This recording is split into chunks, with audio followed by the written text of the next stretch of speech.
Look at them.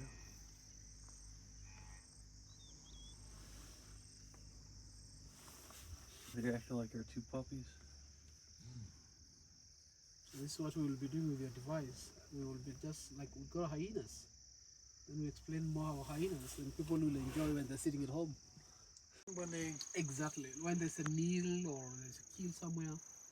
Like this morning, the first thing we saw this morning was a hyena, and you heard that sound, the whooping call. yeah, so he's keeping in touch with his group.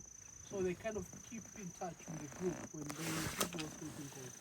And when they have a kill, you can hear that sound. They have a different call, which we call a laughing call. Like, so it's kind of like that will tell you that there's something, there's a kill somewhere. So actually laughing calls for the male.